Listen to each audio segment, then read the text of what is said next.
Nous venons donc de boucler l'exercice d'évaluation des contrats d'objectifs des ministres pour ce qui concerne l'année 2024. C'est un exercice, comme vous le savez, qui est très important parce qu'en début d'année, chaque ministre se voit assigner un contrat d'objectifs qui l'engage à la mise en œuvre d'actions concrètes mais aussi de réformes qui sont inspirées de la vision et des orientations du chef de l'État, qui sont aussi, bien sûr, matérialisées à travers les priorités du gouvernement. Alors, ce qu'il faut dire, c'est que cet exercice d'évaluation-là nous a permis de faire un tour d'horizon des acquis, mais aussi des difficultés au cours de l'année 2024. On a une performance globale, générale, autour de 88%, un peu plus de 88%, ce qui signifie que les lignes ont bougé au cours de l'année 2024. Il y a eu des actions positives qui ont été menées, il y a aussi des réformes importantes qui ont été donc opérées, mais bien sûr, il n'est pas question de verser dans l'autosatisfaction parce que les légitimes aspirations du peuple burkinabé sont énormes et bien sûr, les attentes sont importantes. Il faut qu'on travaille véritablement à être à la hauteur de ces aspirations et surtout à être à la hauteur des orientations du chef de l'État. C'est pour cela que les ministres sont répartis avec des instructions en termes donc de mise en œuvre, de poursuite de la dynamique qui est enclenchée au cours de l'année 2024, de les amplifier au cours de l'année 2025, avec pour mot d'ordre la recherche de la célérité et de l'efficacité.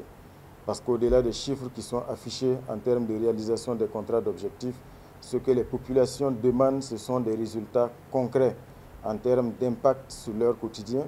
Donc, c'est de faire en sorte que la mise en œuvre de ces contrats d'objectifs-là, au-delà des chiffres, impacte positivement et significativement le quotidien des populations burkinabées. C'est ce à quoi nous avons engagé chaque ministre sur la base du contrat d'objectifs 2025. Et la recherche de la célérité passe aussi par un changement d'approche sur un certain nombre de questions.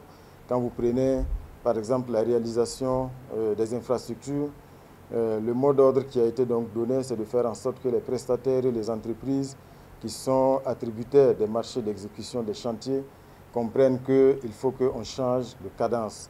Il n'est plus question de se complaire dans des rythmes de travail qui se passent juste en journée et puis la nuit. Les chantiers sont au repos. Les chantiers doivent donc travailler 24 heures sur 24 pour réduire les délais d'exécution des différents marchés de construction. Partout où techniquement cela est possible, il va falloir donc qu'en 2025, on rentre dans cette cadence de travail-là. Parce que nous savons que les besoins sur le terrain sont énormes et surtout, il y a des besoins qui relèvent de l'urgence auxquels il va falloir donc répondre. Donc voilà les enseignements qu'on peut tirer donc, de ces 3 jours au cours desquels nous avons évalué l'ensemble des départements ministériels. Et bien sûr, le mot d'ordre, c'est vraiment que ces performances-là soient améliorées au cours de l'année 2025 et surtout que cette amélioration se ressente dans le quotidien des populations, des citoyens des villes et des campagnes. Ce sont les orientations, c'est la vision, ce sont les instructions que nous avons reçues du chef de l'État et nous allons tout mettre en œuvre pour que 2025, bien sûr, soit une année d'amélioration significative de ces performances.